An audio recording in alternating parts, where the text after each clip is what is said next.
ಸರ್ವರಿಗೂ ಶರಣಾರ್ಥಿಗಳು. ಜಾತಿ ಭೂತವಾಗಿ ಮೇಲು ಕೀಳೆಂಬ ಭಾವ ಬಲಿತಾಗ ಮನುಷ್ಯನನ್ನ ಪ್ರಾಣಿಗಿಂತಲೂ ಕೀಳಾಗಿ ಕಾಣುವ ಸಂದರ್ಭದಲ್ಲಿ ಕಾಯಕ ದಾಸೋಹದ ಬುನಾದಿಯ ಮೇಲೆ ಸಮಾನತ್ವದ ಸ್ವಾವಲಂಬಿ ನಿಸ್ವಾರ್ಥ ಸಮಾಜವನ್ನು ಕಟ್ಟಿ ಸಮಷ್ಟಿ ಪ್ರಜ್ಞೆಯನ್ನು ಜಾಗೃತಗೊಳಿಸಿ ಶರಣ ಯುಗದ ಪ್ರವರ್ತಕರಾಗಿ ಅನುಭಾವದ ಮೂಲಕವೇ ಶಿವನ ಬಹಿಸ್ತರವನ್ನು ಕಾಣುವಂತೆ ಮಾಡಿದ ಬ್ರಾಹ್ಮಣನ ವೇದ ಪರಾಯಣದಷ್ಟೇ ಸಮಗಾರನ ಕಾಯಕವೂ ಪುಣ್ಯಪ್ರದವೆಂದು, ಅದು ಮುಕ್ತಿಪ್ರದವೆಂದು, ಆ ಮುಕ್ತಿಯಾತ್ಮಕ ಕರ್ಮವೇ ಕಾಯಕವೆಂದು, ಅದೇ ಕೈಲಾಸವೆಂದು ತೋರಿದ ಮಹಾಮಾನವ ಬಚ್ಚಬರಿಯ ಬಸವಣ್ಣ. ಅರಿವೇ ಗುರುವೆಂದು, ಗುರುವೇ ಕುರುಹೆಂದು ಸರ್ವರಿಗೂ ಸಮಬಾಳು, ಸರ್ವರಿಗೂ ಸಮಪಾಲು ತೋರಿದ ಬಸವನಿದ್ದ ಕಲ್ಯಾಣವು ಸಕಲರನ್ನು ಕೈ ಬೀಸಿ ಕರೆಯಿತು. ಹಾಗೆ ಅಲ್ಲಿಗೆ ಬಂದವರಲ್ಲಿ ಎಡೆದೊರೆ ನಾಡಿನ ಎರಡೋಣಿ ಗ್ರಾಮದ ಗುರುಗುಂಟ ಅಮರೇಶ್ವರನ ಸನ್ನಿಧಾನದಲ್ಲಿದ್ದ ಲಕ್ಕಮ್ಮ ಮಾರಯ್ಯರೆಂಬ ಶರಣ ದಂಪತಿಗಳು. ಮಾರಯ್ಯ ಕಲ್ಯಾಣದ ಮಹಾಮನೆ ಅಂಗಳದಲ್ಲಿ ಕಲ್ಯಾಣದ ಪೇಟೆಯ ಬೀದಿಯಲ್ಲಿ ಬಿದ್ದ ಅಕ್ಕಿಯ ನಾಯುವ ಕಾಯಕ ಮಾಡುತ್ತಾ ನಿಷ್ಠೆಯಿಂದ ದಾಸೋಹವನ್ನು ನಡೆಸುತ್ತಾ ಸಕಲವನ್ನು ಕಾಯಕದಲ್ಲೇ ಕಂಡಿದ್ದಾನೆ. ಬಸವ ಮಾಡಿದಡಾಯ್ತು ಭುವಿಗೆ ಭಕ್ತಿಯ ಬೆಳಕು, ಬಸವ ಮಾಡಿದಡಾಯ್ತು ಗುರುಲಿಂಗದ ಜಂಗಮ ಪೂಜೆ, ಬಸವ ಮಾಡಿದಡಾಯ್ತು ಲಿಂಗಾಂಗ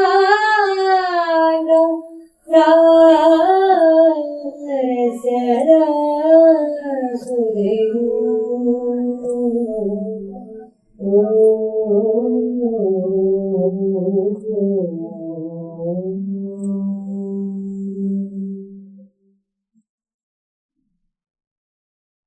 ಇದೇನು ಮಾರಯ್ಯ, ಹೀಗೆ ನಿಂತಿರುವಿರಿ? ಏನನ್ನು ಆಲೋಚಿಸುತ್ತಿರುವಿರಿ? ಕಾಯಕಕ್ಕೆ ಅಣಿಯಾಗುವುದಿಲ್ಲವೇ? ಸಮಯ ಗತಿಸಿದರೆ ಕಾಯಕಕ್ಕೆ ವಿಳಂಬವಾಗುವುದು, ಹಾಗೆ ನಿತ್ಯ ದಾಸೋಹಕ್ಕೂ ಪರಿಣಾಮವಾಗುವುದು. ಹಾಗೇನೂ ಇಲ್ಲ. ಬಸವ ಎನ್ನುವ ಶಬ್ದವೇ ಕಿವಿಗೆ ಹಾಗೆ ಕೇಳುತ್ತಾ ಮೈಮರೆತು ನಿಂತಿದ್ದು. ಇದು ಸರಿಯಾದ ಸಮಯಕ್ಕೆ ಕಾಯಕಕ್ಕೆ ಹೋಗುವೆ, ದಾಸೋಹದ ಸಮಯಕ್ಕೆ ಹಿಂದಿರುಗುವುದು. ಲಕ್ಕ, ಆ ಸೆಲ್ಲೆಯನ್ನು ತಂದುಕೊಡು.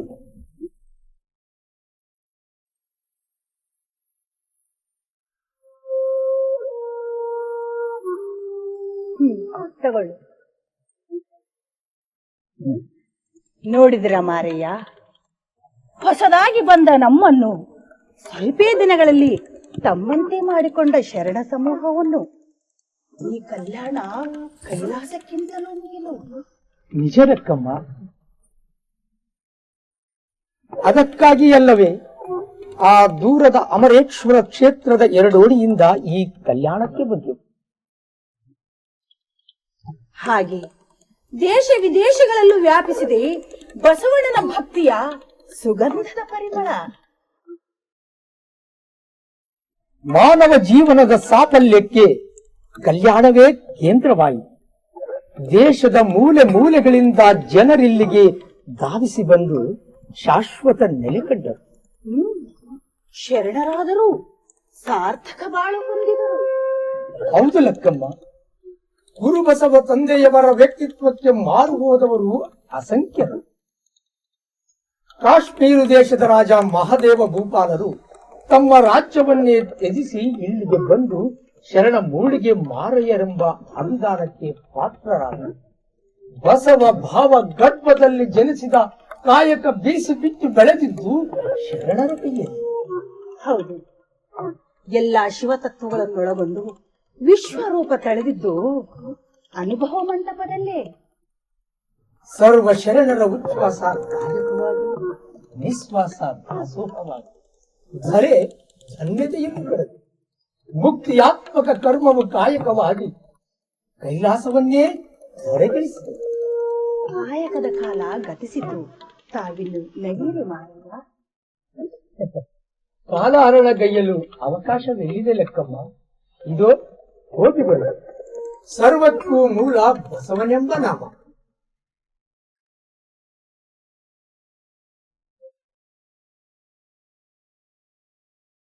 ಬಸವನೆಂಬ ನಾಮ ವಸುಧೆಯೊಳಗೆ ಅಮೃತ ಸಮಯ.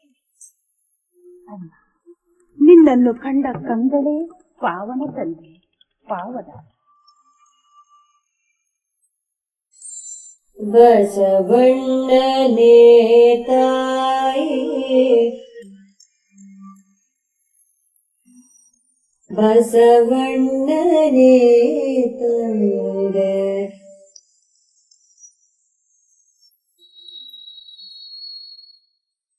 ಬಸವಣ್ಣನೇ ಪರಮ ಬಂಧುವೆನಗೆ,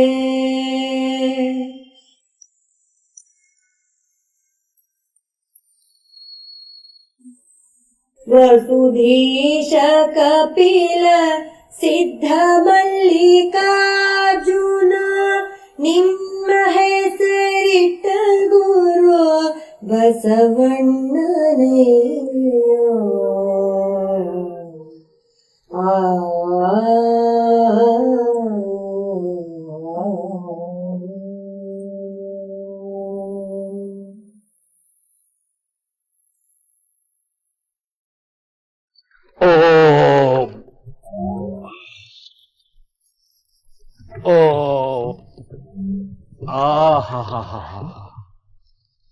ಎಂತಹ ಕಲ್ಯಾಣ ರೀ ಇದು. ಹೌದು, ಅದಕ್ಕ ಎಲ್ಲರೂ ಇಲ್ಲಿಗೆ ಬರ್ತಾರ್ರಿ. ಇಲ್ಲಿ ಆರಾಮವಾಗಿ ಬದುಕಬಹುದು ನೋಡ್ರಿ.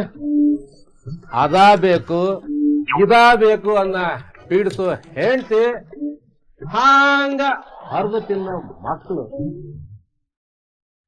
ಹಗಲು ರಾತ್ರಿ ದುಡಿದು ಬ್ಯಾಸರಾಗಿ ಎಲ್ಲಾ ಬಿಟ್ಟು ಇಲ್ಲಿಗೆ ಓಡಿ ಬಂದಿನಿ ನೋಡ್ರಿ. ಇಲ್ಲಿ ಆರಾಮವಾಗಿ ಬದುಕೋದ್ರಿ. ಒಂದು ಪುಡಿಗಾಸಿಲ್ಲದ ಈ ಕಲ್ಯಾಣದಾಗ ಹೊಟ್ಟೆ ಭಾರವಾಗೈತಿ, ವಿಶ್ರಾಂತಿಗೆ ತೆಗೆದುಕೊಳ್ಳ.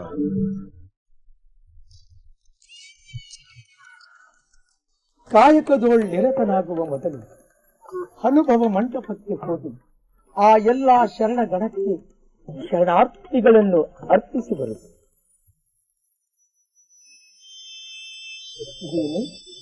ಅಲ್ಲಿ ಬರುತ್ತಿರುವವರು ಪಂಡಿತರು, ಮಂಚನನವರಿರಬೇಕು. ಹೌದು, ಅವರು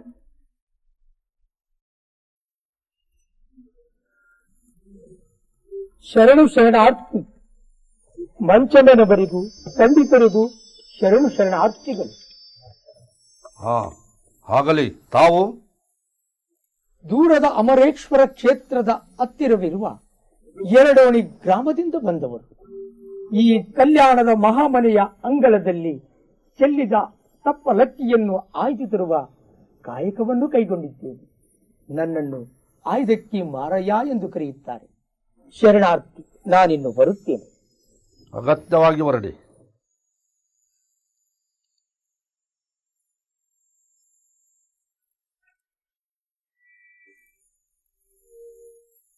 ನೋಡಿದ್ರ ಪಂಡಿತರೇ ಆ ಬಸವಣ್ಣನ ಆಟವನ್ನು? ಹೌದು ನೋಡಿ ಮಂಚಣ್ಣನವರೇ, ಯಾರೋ ಚೆಲ್ಲಿದ್ದನ್ನು ಆಯ್ದುಕೊಂಡು ಬರುವುದು ಒಂದು ಘನವಾದ ಕಾಯಕವಂತೆ, ಅದರಲ್ಲೇ ಕೈಲಾಸವಂತೆ. ಇದನ್ನೇ ಗೀಚಿಕೊಂಡು ಬಿಟ್ಟರೆ ಅದೊಂದು ವಚನವಂತೆ.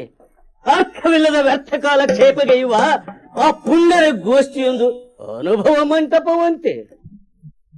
ಪಂಡಿತರೇ, ಆ ವಚನಗಳು ಅಂತರಂಗ ಬಹಿರಂಗವನ್ನು ಶುದ್ಧೀಕರಿಸುವ ಪ್ರಮಾಣಗಳಂತೆ, ಅಲ್ಲದೆ ಅವುಗಳನ್ನು ಅವರವರೇ ಓದಬೇಕಂತೆ.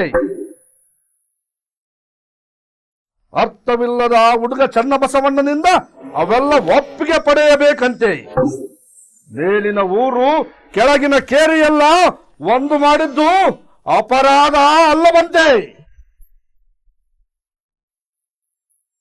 ಎಲ್ಲಿಗೆ ಬಂದು ನಿಂತಿತು ನೋಡಿ ನಮ್ಮಂತ ಹುಚ್ಚ ಕುಲದವರ ಸ್ಥಿತಿ.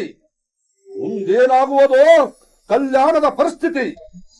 ಶರಣನವರೇ, ಸುಮ್ಮನೆ ಕುಳಿತರೆ ಆ ಸನಾತನದಿಂದ ಬಂದ ಆ ಚಾತುರ್ವರ್ಣಗಳನ್ನು ಸುಳ್ಳೆಂದು ಬಿಡುತ್ತಾರೆ. ಆಗ ನಮ್ಮ ಬಟ್ಟೆಗಳನ್ನು ನಾವೇ ತೊಳೆದುಕೊಳ್ಳಬೇಕಾಗುತ್ತದೆ, ನಮ್ಮ ಮೆಟ್ಟುಗಳನ್ನು ನಾವೇ ಮಾಡಿಕೊಳ್ಳಬೇಕಾಗುತ್ತದೆ. ಆಯ್ತು ಪ್ರಾರಂಭವಾಯ್ತು ಕಲ್ಯಾಣದ ದುಸ್ಥಿತಿ. ಆಗ ಸಮಾಜ ಕಲುಷಿತಗೊಳ್ಳುತ್ತದೆ, ಹುಚ್ಚ ಕೊಲಿದವರು ಸಿಡಿದೇಳುತ್ತಾರೆ.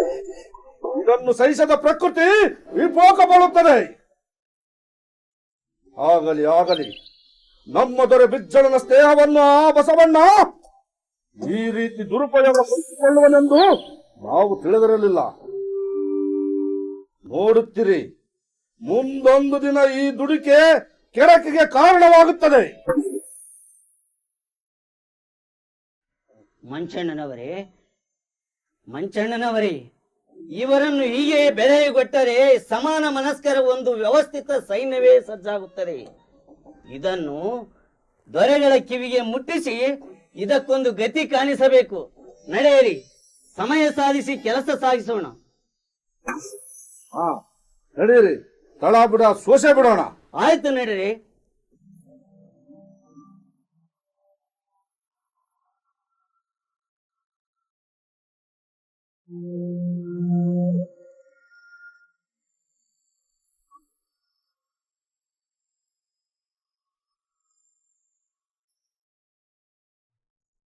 ಕಾಯಕನಿಷ್ಠರು ದಾಸೋಹ ಶ್ರೇಷ್ಠರು.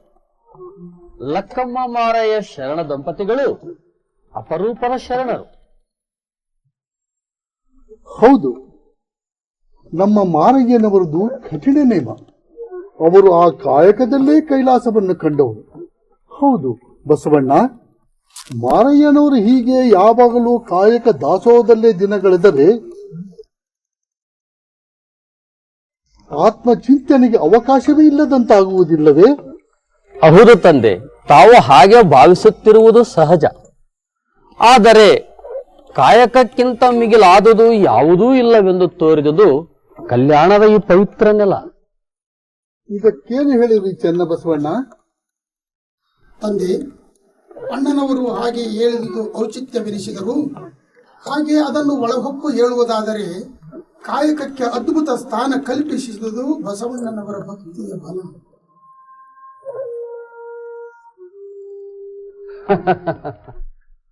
ಮಾತಿಗೆ ಮುನ್ನ ನನ್ನನ್ನೇ ಉದಾಹರಣೆಗೆ ಸಿಲುಕಿಸಿ ಇಕ್ಕಟ್ಟಿಗೆ ಹಾಕದಿರಿ.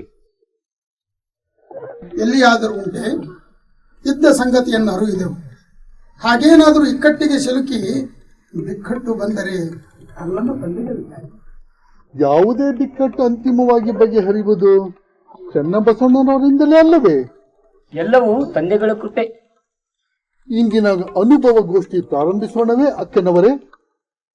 ತಂದೆಗಳ ಚಿತ್ತ ಬಸವಣ್ಣ, ಆಗಬಹುದೇ? ಆಗಲಿ ಅಕ್ಕ. ಅದೋ ಮಾರಯ್ಯ ಶರಣರು ಬಂದರು. ಶರಣಾರ್ಥಿ ಅಲ್ಲಮ ತಂದೆಗಳಿಗೆ, ಅಣ್ಣನವರಿಗೆ, ಸರ್ವರಿಗೂ ಶರಣಾರ್ಥಿಗಳು. ಶರಣಾರ್ಥಿ. ಬನ್ನಿ ಮಾರಯ್ಯ. ಈಗ ತಾನೇ ಪ್ರಭುದೇವರು ತಮ್ಮ ಕಾಯಕದ ಕುರಿತಾದ ವಿಚಾರಗೋಷ್ಠಿಯನ್ನು ಪ್ರಾರಂಭಿಸಲು ಅಪ್ಪಣೆಯಿತ್ತರು.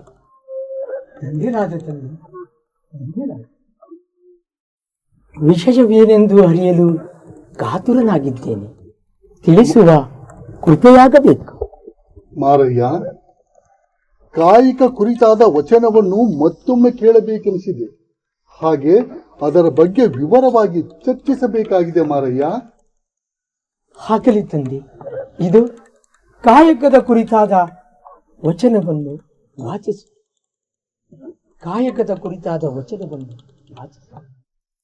ಕಾಯಕದೊಳ್ ನಿರತನಾದೊಡನೆ ಗುರು ದರ್ಶನವಾದರೂ ಮರೆಯಬೇಕು, ಲಿಂಗ ಪೂಜೆಯಾದರೂ ಮರೆಯಬೇಕು, ಜಂಗಮ ಮುಂದಿದ್ದಡು ಅಂಗು ಅರಿಯಬೇಕು. ಕಾಯಕವೇ ಕೈಲಾಸವಾದ ಕಾರಣ ಅಮರೇಶ್ವರ ಲಿಂಗವಾಯಿತಾದರೂ ಕಾಯಕದೊಳಗೆ. ಕಾಯಕ ಕುರಿತಾದ ವಿವರಣೆ ಬಹು ಸೊಗಸಾಗಿದೆ. ಅಂದ ಹಾಗೆ ಮಾರಯ್ಯ, ಇಲ್ಲೊಂದು ವಿಚಾರ. ಜೀವನೋದ್ದೇಶವಿಲ್ಲದೆ, ಜೀವನ ಸಾಫಲ್ಯವಿಲ್ಲದೆ ಕಾಯಕ ತಪ್ಪಬಾರದೆಂದು ಜಂಗಮ ದಾಸೋಹದಲ್ಲೇ ನಿರತರಾದರೆ ಲಿಂಗ ಪೂಜೆ ಮಾಡುವುದು ಯಾವಾಗ? ಸತ್ಯದಿಂದ ಕುಳಿತು ಮನಶಾಂತಿ ಪಡೆಯುವುದು ಯಾವಾಗ? ಮಾರಯ್ಯನವರೇ, ತಂದೆ, ಆ ಕುರಿತು ಆಲೋಚಿಸಬೇಕಾದದ್ದು ನಿಜ. ಆದರೆ ಈಗಾಗಲೇ ನೇಮವೊಂದನ್ನು ಹಿಡಿದಿದ್ದ. ಜಂಗಮ ಸಂತೃಪ್ತಿಯಲ್ಲಿಯೇ ಲಿಂಗ ತೃಪ್ತಿ ಎಂದು ಅರಿತಿದ್ದೇನೆ. ಅಲ್ಲೆಲ್ಲಿ ಚೆಲ್ಲಿದ ಪ್ರಸಾದ ಹಾಳಾಗದಿರಲೆಂದು ಹತ್ತಿಯನ್ನು ಆಯ್ದು ತಂದು ಸದ್ವಿನಿಯೋಗ ಮಾಡುತ್ತೇವೆ. ಇದರಲ್ಲಿ ಧನ್ಯತೆ ಇದೆ. ತಂದೆ, ಈಗ ಹಿಡಿದ ನಿಯಮವನ್ನು ಬಿಡಲಿ. ಆತ್ಮ ಸಾಕ್ಷಾತ್ಕಾರವಾಗಬೇಕು ನಿಜ. ಅದನ್ನೇ ಅವಲಂಬಿಸಿ ಹೋದರೆ ಕಾಣುವುದಿಲ್ಲ. ಕಾಣಲಾರದ ಬಯಲು ಕಂಡೆನೆಂಬ ಖಾತ್ರಿ ಇಲ್ಲ. ಹಾಗಾಗಿ ಒಂದನ್ನು ಹಿಡಿದು ಇನ್ನೊಂದನ್ನು ಬಿಟ್ಟರೆ ಅಗಸನ ನಾಯಿಯಂತಾಗಲಿಕ್ಕಿಲ್ಲವೇ? ನಿಮ್ಮ ವಿಚಾರವೂ ನಿಜ ಮಾರಯ್ಯ. ಆದಾಗ್ಯೂ ಜೀವಿತ ಅವಧಿವರೆಗೂ ಸಂಸಾರದಲ್ಲೇ ಇದ್ದು ಬಿಟ್ಟರೆ ಆ ಮಹಾ ಘನವನ್ನು ಕೂಡುವುದು ಯಾವಾಗ? ಜಂಗಮ ದಾಸೋದಿಂದ ಈ ಜಗದ ಎಲ್ಲ ಜಂಜಡ ಅಧಿಕವಾದಂತಾಗುವುದೇ ವಿನಃ ಸಂಸಾರ ಬಂಧನದಿಂದ ಹೊರಬರಲಾಗದು. ಮಾರಯ್ಯ, ಅಗಸ ನೀರಲ್ಲೇ ನಿಂತು ನೀರಡಿಸಿ ಸತ್ತಂತಾಗುವುದಿಲ್ಲವೇ? ತಂದೆ, ತೊಟ್ಟು ಬಿಡುವ ತನಕ ಬುಡದಾಸೆ ಇರಲೇಬೇಕಾದ. ಮರ್ತ್ಯದ ಹಂಗು ಇರುವ ತನಕ ಶರಣರ ಸಂಘ, ಆ ಜಂಗಮ ದಾಸೋಹ ಜರಗಲೇಬೇಕಾಗುತ್ತೆ. ಗುರು ಸೇವೆಯ ಮಾಡಿದರೆ ಇಹದಲ್ಲಿ ಸುಖ, ಲಿಂಗ ಸೇವೆಯನ್ನು ಮಾಡಿದರೆ ಪರದಲ್ಲಿ ಸುಖ, ಜಂಗಮ ಸೇವೆಯನ್ನು ಮಾಡಿದರೆ ಇವು ಎರಡರಲ್ಲೂ ಸುಖವೆಂದು ಹೇಳಿದ ನಮ್ಮ ನುಲಿಯ ಚಂದಯ್ಯ ಶರಣರ ವಚನದಿಂದ ನನ್ನಲ್ಲಿ ದಾಸೋಹದ ಭಕ್ತಿ ಇನ್ನಿಷ್ಟು ಗಟ್ಟಿಗೊಂಡಿದೆ ಪ್ರಭುಗಳೇ, ಗಟ್ಟಿಗೊಂಡಿದೆ. ನಿಮ್ಮ ಜಂಗಮ ದಾಸೋಹದ ಭಕ್ತಿಯನ್ನು ನಾನು ನಿಜವಾಗಿಯೂ ಮೆಚ್ಚಿದ್ದೇನೆ. ಆದರೆ ಮಾಡುವ ಮಾಟದಿಂದಲೇ ಬೇರೆಯೊಂದನ್ನು ಅರಿಯಬೇಕಲ್ಲ. ಮಗುವಿಗೆ ತಾಯಿಯ ಹಾಲೇ ಪಟುವಾದರೂ ಬೇರೆ ಒಯ್ಯೋ ಹಾಲು ಅನ್ನ ಪ್ರಾಶಾಯನ ಜೊತೆಗೆ ಶಕ್ತಿ ನೀಡಿದಂತೆ ಜಂಗಮ ದಾಸೋಹದ ಜೊತೆಗೆ ಲಿಂಗದ ನೆನವು ನಡೆಯುತ್ತಿರಬೇಕು. ಲಿಂಗದ ನೆನವು ಪರಿಣಾಮಕಾರಿಯಾಗಬೇಕಾದರೆ ಬಯಲು ಭ್ರಮೆ ಅಳೆದಿರಬೇಕು. ನೇಮ ತಪ್ಪಲಿಲ್ಲ, ಜಂಗಮ ತೃಪ್ತಿ ನಿಲ್ಲಲಿಲ್ಲ ಎಂಬುವುಗಳು ಒಂದು ರೀತಿಯ ಬಯಲು ಭ್ರಮೆಗಳೇ ಅಲ್ಲವೇ? ನೀ ಮಾಡಲಿಕ್ಕೆ ನೀನೆಷ್ಟರವನು? ಇದೇನು ನುಡಿದರೆ ತಂದೆಗಳೇ? ನಮ್ಮ ಮಾರಯ್ಯ ಶರಣರು. ಖಿನ್ನನಾಗದಿರು ಬಸವಣ್ಣ, ಖಿನ್ನನಾಗದಿರು. ಹೌದಲ್ಲವೇ? ಹೌದು ತಂದೆ, ಹೌದೌದು. ಗೆದ್ದಲು ಮನೆಯ ಮಾಡಿ ಸತ್ಪಕ್ಕಿಬ್ಬಾದಂತೆ ನಾನತ್ತಡ ದ್ರವ್ಯನೊಂದು ಇತ್ತಡ ಮಾಡಿದಡೆ ನನಗಿನ್ನೆತ್ತಡದ ಬುದ್ಧಿ ಅಮರೇಶ್ವರ ಲಿಂಗ. ಘನಕ್ಕೆ ಘನವಾದ ಲಿಂಗ ದೇವನಲ್ಲಿ ಸಾಧನೆಯಲ್ಲಿ ತೊಡಗಿದೆ, ಸಾಧನೆಯಲ್ಲಿ ತೊಡಗಿದೆ.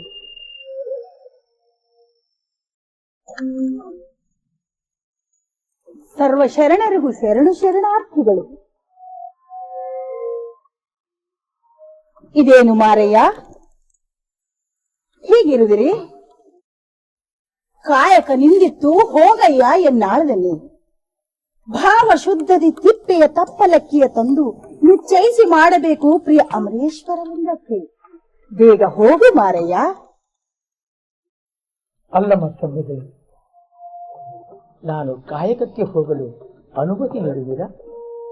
ಅಗತ್ಯವಾಗಿ ಹೋಗಿ ಬನ್ನಿ ಮಾರಯ್ಯ. ಅನುಚಿತ ವರ್ತನೆ ಇದೆಂದು ಬಗೆದಿರಿ ತಂದೆ.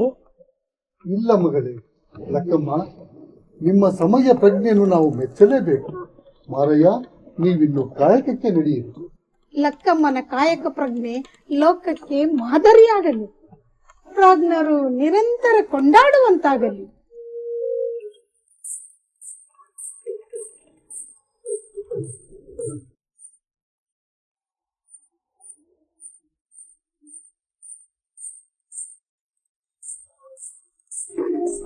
ಈ ಗೋಷ್ಠಿಯ ಅಂತಿಮ ನಿರ್ಣಯವೇನು ಚೆನ್ನಬಸವಣ್ಣ? ಲಕ್ಕಮ್ಮ ತಾಯಿಯ ಅಂತಿಮ ನಿರ್ಣಯವೇ ಅನುಭವ ಮಂಟಪದ ಒಮ್ಮತದ ನಿರ್ಣಯ ತಂದೆಗಳೇ. ಲಕ್ಕಮ್ಮ ಸತ್ಯ ಶುದ್ಧ ಕಾಯಕದ ಸಾಕಾರ ರೂಪ. ಜವನ್ನೇ ನುಡಿದಿರಿ ತಾಯಿ. ಇಂಥ ಅನುಪಮ ಕಾಯಕ ರತ್ನವನ್ನು ಕಂಡ ಕಲ್ಯಾಣವೇ ಧನ್ಯ, ಕಲ್ಯಾಣವೇ ಧನ್ಯ. ಆಹಾ ಮಾರಯ್ಯ, ಆ ಮಾರ ಹರನನ್ನೇ ಮೀರಿಸಿದೆಯಯ್ಯ. ಪ್ರಭುದೇವರು ನುಡಿದಂತೆ ನೀ ನಡೆವ ಈ ನೆಲವೇ ಧನ್ಯ, ಅದುವೇ ಪರಮ ಪಾವನ. ತಂದೆಗಳೇ, ನಮಗೆ ಅಪ್ಪಣೆ ನೀಡುವಿರಾ? ಆಗಲಿ ಬಸವಣ್ಣ.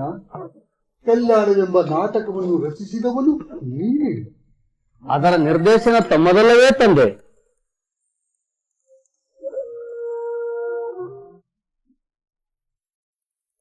ಎಂತಹ ಕಾಯಕ ನಿಷ್ಠೆಯನ್ನು ಹೊಂದಿದ್ದಾರೆ ನಮ್ಮ ಲಕ್ಕಮ್ಮ ಮಾರಯ್ಯ ಶರಣರು.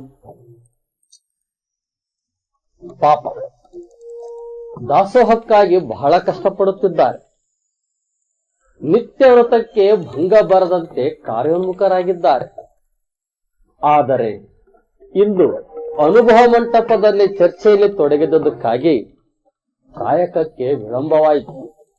ಮುಂದಿನ ದಾಸೋಹಕ್ಕೆ ವಿಳಂಬವಾಗದಿರಲು ನಾನೇ ಅಕ್ಕಿಯನ್ನು ಅಲ್ಲಲ್ಲೇ ಹಾಕುವೆ.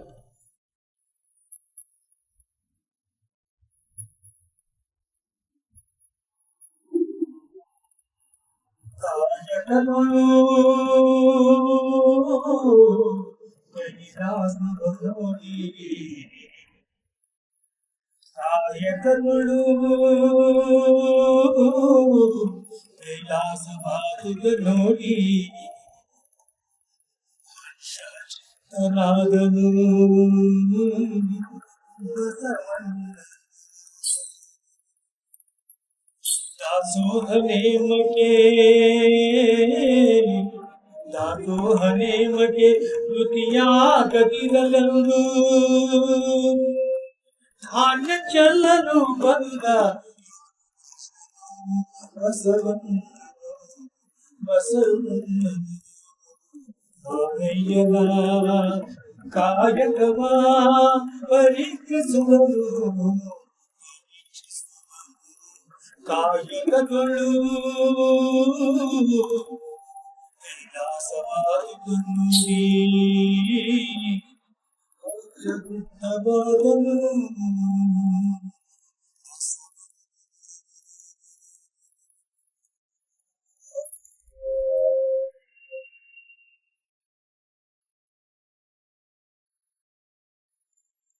ಅದು ಮಾರಯ್ಯ ಶರಣರು ಇತ್ತ ಬರುತ್ತಿದ್ದಾರೆ.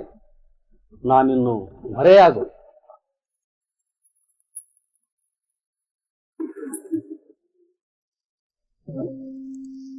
ಮಾರಯ್ಯ,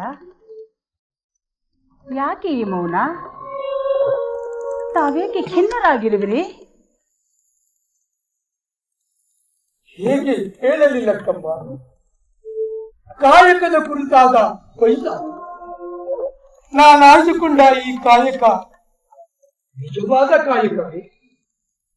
ಇನ್ನುಳಿದ ಶರಣರ ಕಾಯಕಗಳಂತೆ ಅಂದರೆ ನುಲಿಯ ಚೆನ್ನಯ್ಯನವರ, ಮೂಳಿಗೆ ಮಾರಯ್ಯನವರು, ಬಾಚಿ ಕಾಯಕದ ಬಸಪ್ಪನವರು, ಸೂಜಿ ಕಾಯಕದ ರಾಮ ತಂದೆಗಳು ಆ ಸಮಾಜದ ಉತ್ಪನ್ನಗಳನ್ನು ಹೆಚ್ಚಿಸುವಂತಹ ಕಾಯಕವನ್ನು ಆಯ್ದುಕೊಂಡಿದ್ದಾರೆ. ಅದರಂತೆ ನಾವು ಕಾಯಕವನ್ನು ಆಯ್ದುಕೊಂಡಿದ್ದೇವೆ. ಲಕ್ಕಮ್ಮ, ಲಕ್ಕಮ್ಮ, ಈ ನನ್ನ ಕಾಯಕಕ್ಕೂ ಭಿಕ್ಷೆಗೂ ಇರುವ ವ್ಯತ್ಯಾಸವೇನು? ಭಿಕ್ಷೆ ಕೈಯಾರ ನೀಡಲಾಗುತ್ತದೆ, ಆದರೆ ಇಲ್ಲಿ ನೀಡಲಾಗುವುದು ಅಷ್ಟೇ ವ್ಯತ್ಯಾಸ. ಈ ಕಾಯಕದಿಂದ ಮುಕ್ತಿ ಸಿಗದು, ಕೈಲಾಸ ದೊರೆಯುದು. ನಿಮಗೆ ಈ ದ್ವಂದ್ವ ಸರಿಯಲ್ಲ ಮಾರಯ್ಯ. ಮಾಡುವ ಮಾಟವುಳ್ಳನ್ನಕ್ಕ ಬೇರೊಂದು ಪದವನ್ನು ಅರಸಲೇತು. ದಾಸೋಹವೆಂಬ ಸೇವೆ ಬಿಟ್ಟು ನೀಗಿಸಲಾಗದೆ ಕೈಲಾಸವೆಂಬ ಆಸೆ ಬೇಡ ಮಾರಯ್ಯ.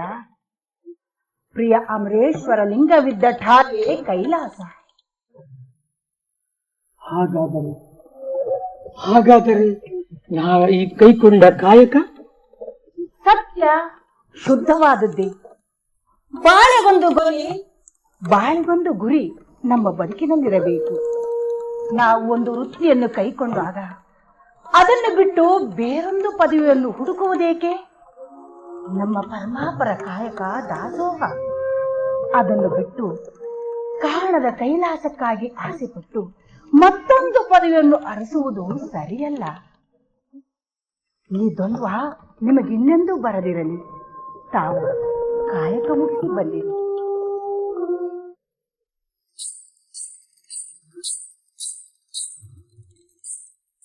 ಲಕ್ಕಮ್ಮ, ನೀನು ಬರೀ ಸತಿಯಲ್ಲ, ಸಂದೇಹ ನಿವಾರಣೆಗೈದ ಕನ್ನಡದ ಸಂಸ್ಕೃತಿ.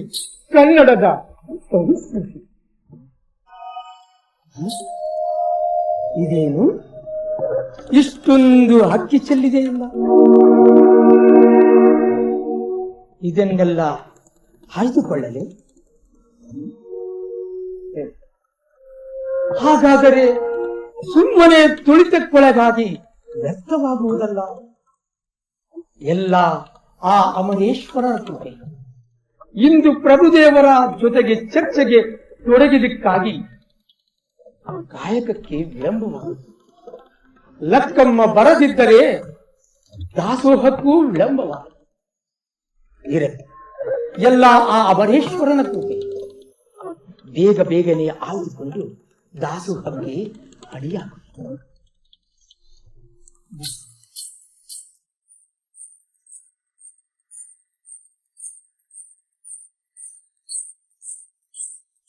ಕೇಳು ನೋಡಿ ನನಗೊಲಿದೆ ಶ್ರೀ ಗುರುವೇ,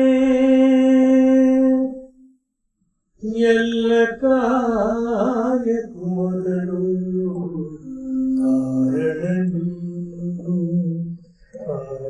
ನೀನು.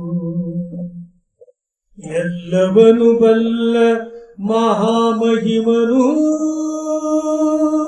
ನೀನು. ಸೊಲ್ಲಿಗೆ ನುಡಿಪೆನು ಬಲ್ಲಿಗ ಅಮರೇಶ್ವರ ಘನಲಿಂಗವ ನೆನೆದು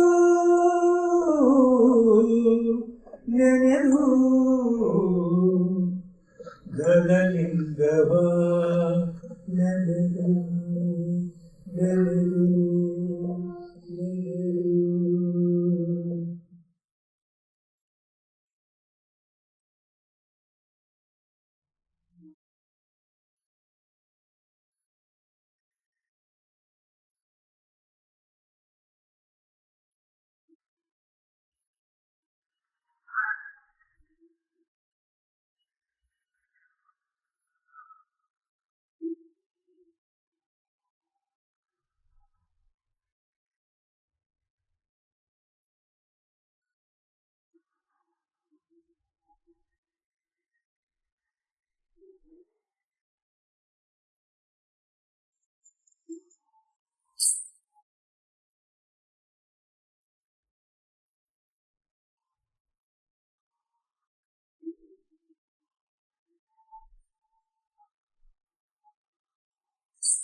ಕಲ್ಯಾಣ ಅಂದ್ರ ಮೊದಲು ತಿಳಿ ನೀರಿನ ಕೊಳ ಆಗಿತ್ತು.